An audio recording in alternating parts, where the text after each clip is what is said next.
ये मैप जो आप आपके सामने देख रहे हो, ये महाराष्ट्र के हर एक डिस्ट्रिक्ट की पर कैपिटा इनकम बताता है।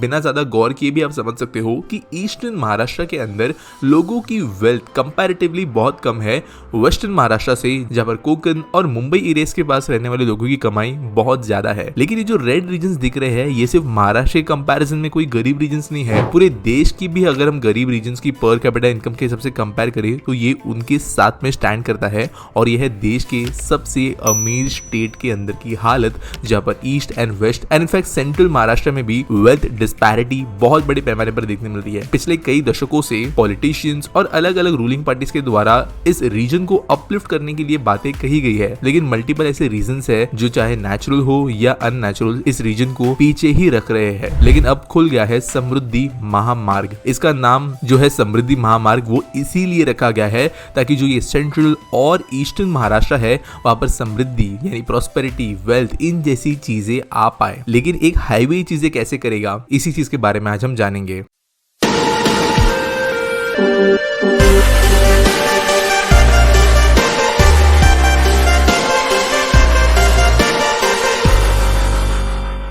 दोस्तों, अगर हमें ये समझना है कि कोई हाईवे किसी रीजन का फायदा कैसे कराएगा, तो उस रीजन का अब तक नुकसान या पिछड़ापन क्यों है वो पहले समझना जरूरी है। और मराठवाड़ा, विदर्भ, ये जो दो रीजन है ईस्टर्न महाराष्ट्र के, इनके दिक्कतें पहले समझ लेते हैं। पहला है पानी। दोस्तों, ये जो महाराष्ट्र स्टेट है, इसके कोंकण रीजन और मराठवाड़ा विदर्भ रीजन के बीच में एक पहाड़ों की श्रृंखला है जिसे कहते हैं सह्याद्री माउंटेन्स, जो कि वेस्टर्न घाट्स का हिस्सा है। जब बरसात के मौसम में बादल यहाँ पर आते हैं तो वेस्टर्न घाट्स के पहाड़ों के वजह से ये उसके पार नहीं जा पाते, जिसकी वजह से एक रेन शैडो रीजन बनता है। रेन शैडो रीजन वो होता है जहां पर बादल तो आ जाते हैं लेकिन बारिश नहीं हो पाती, क्योंकि जो ये बादल है ये सह्याद्री माउंटेन्स के वेस्टर्न साइड में ही रुककर वहीं पर पूरा पानी छोड़ देते हैं। और क्योंकि पानी नहीं है तो इंडिया जैसे कृषि प्रधान देश के अंदर फार्मिंग में बहुत इश्यूज आते हैं। जो विदर्भ मराठवाड़ा का रीजन है, ये अनफॉर्चुनेटली देश के one of the highest farmer suicide region में से रहा है, क्योंकि यहाँ पर खेती ठीक से हो नहीं पाती, बारिश ठीक से है नहीं। लेकिन देश के कई रीजन से जहाँ पर बारिश ठीक नहीं है,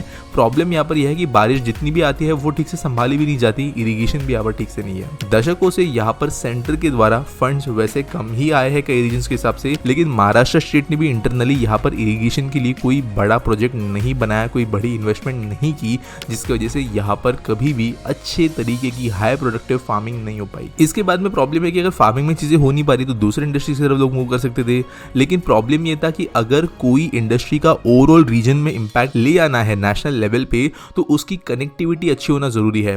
विदर्भ में रेल कनेक्टिविटी तो नागपुर वगैरह तक अच्छी बनी है, लेकिन ओवरऑल हाईवे नेटवर्क, गांव-गांव से जुड़ने वाला पब्लिक ट्रांसपोर्ट अच्छा नहीं है, जिसकी वजह से अगर आप गांव में कोई डेयरी बिजनेस खोलते हो तो आपके दूध को शहर तक पहुंचाने के लिए कोई ज्यादा ऑप्शन नहीं है। अगर आप एक बड़े इंडस्ट्रियलिस्ट हो और अगर आप विदर्भ में कोई फैक्ट्री खोलना चाहते हो तो आपके सामान को सस्ते और क्वालिटी और टाइम के साथ में कोस्ट तक पहुंचाना, पोर्ट तक या देश के दूसरे हिस्सों में भेजना भी डिफिकल्ट बनता था, जिसकी वजह से यहाँ पर कोई इन्वेस्ट भी नहीं करना चाहता था। सोशल अनरेस्ट इस वजह से पैदा हुआ।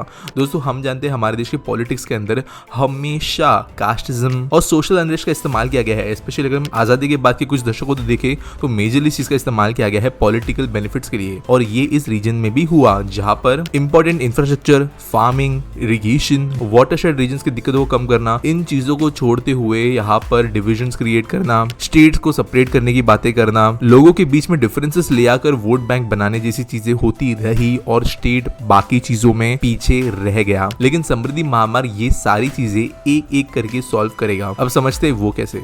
तो दोस्तों, कोई भी रीजन अगर वेल कनेक्टेड हो तो किसी एक रीजन की दूसरे रीजन तक के बेनिफिट्स को ट्रांसपोर्ट करना इतनी बड़ी बात नहीं होती है। महाराष्ट्र के जो समृद्ध एरियाज ऑलरेडी है कोंकण मुंबई साइड के, उनको कनेक्ट करता है पूरे के पूरे वेस्टर्न साइड से एक फास्ट मीडियम के जरिए। टोटल 24 डिस्ट्रिक्ट को कनेक्ट करता है। और दोस्तों, जनरली जो समृद्धि महामार्ग है ये सुपर एक्सप्रेस प्रोजेक्ट तो है, लेकिन यहाँ पर ध्यान देना ये जरूरी है कि ये एक्सप्रेसवे को जोड़ने के लिए कई सारे पर प्रोजेक्ट्स बनाए जा रहे हैं। बेसिकली अगर एक्सप्रेस में से कुछ 100 किलोमीटर दूर भी अगर कोई सिटी टाउन है, उनको कनेक्ट करने के लिए भी मल्टीपल हाईवेज वगैरह बनाए जा रहे हैं, जिसकी वजह से ये मेन जो एक आर्टरी है उससे कई सारे छोटे छोटे वेसल्स निकल रहे हैं जो इन दूसरे इंटरनल रीजन्स को भी फायदा दिलाएंगे। अराउंड 392 विलेजेस को ये डायरेक्ट कनेक्टिविटी देंगे। जो मैंने कहा कि अगर कोई इंडस्ट्रियलिस्ट यहाँ पर सामान बनाता भी है, यहाँ पर एम्प्लॉयमेंट जनरेशन की चीजें करता है, तो उसे यहाँ पे JNPT जो पोर्ट रीजन है वहां तक दिक्कतें पहुंचाने के लिए सामान, वो समृद्धि महामार्ग क्लियर करेगा। नागपुर में मिहान है जो कि one of the biggest industrial smart towns है, है वो और JNPT के बीच का डिस्टेंस बहुत कम होगा, जिसकी वजह से ज्यादा कंपनीज इस रीजन को प्रेफरेंस देगी। जो वेस्टर्न साइड ऑफ महाराष्ट्र है, यहाँ से मुंबई दिल्ली एक्सप्रेसवे,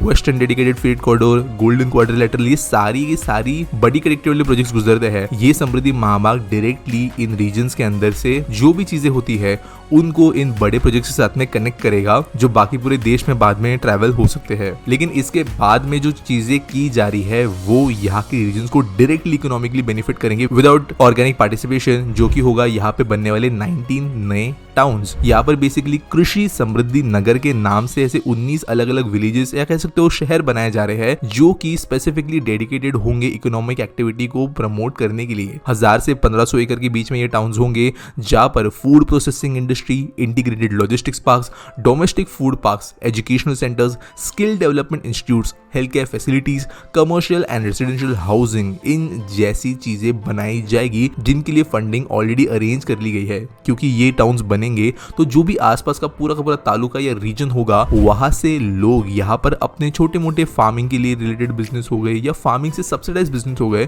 उनको रन कर पाएंगे और प्रॉफिटेबली, जिसकी वजह से ओवरऑल रीजन के अंदर जॉब्स की संख्या बढ़ेगी, फार्मिंग की इनकम बढ़ेगी और फार्मर्स और उनकी फैमिलीज को इससे फायदा मिलेगा। साथ साथ होगा ये कि बहुत ज्यादा महाराष्ट्र में आज केस ये है कि जो वेस्टर्न महाराष्ट्र है वहां पर माइग्रेशन होता है ईस्टर्न महाराष्ट्र के। ईस्टर्न महाराष्ट्र में जॉब्स वगैरह नहीं है, लेकिन इस चीज की वजह से ये भी धीरे धीरे कम होना शुरू होगा। इसके अलावा 7 मेजर टाउनशिप्स भी है जो कि फेज 2 के अंदर बनेगी। उनके ऊपर काम अभी वो है, बहुत प्रिलिमिनरी फेसेस पे है, जहाँ पर police station, open spaces, park, sports complexes, IT parks, industrial units, इन जैसी चीजें बनेगी, जिसके वजह से सर्विस इंडस्ट्री का ग्रोथ हमें यहाँ पे देखने मिलेगा। और service industry one of the most important चीज है किसी भी एरिया के एक्सेलरेटेड ग्रोथ और पर कैपिटा इनकम को बढ़ाने के लिए, और यहाँ पर इसके ऊपर भी काम किया जा रहा है। समृद्धि महामार्ग के खुल जाने की वजह से एक टूल मिल जाएगा इस रीजन को अपनी खुद की इकोनॉमी बनाने के लिए बेहतर, और इसीलिए ये अपने आप में एक हिस्टोरिक प्रोजेक्ट है जो कि आगे जाकर गेम चेंजर बनेगा पूरे के पूरे ईस्टर्न महाराष्ट्र के लिए।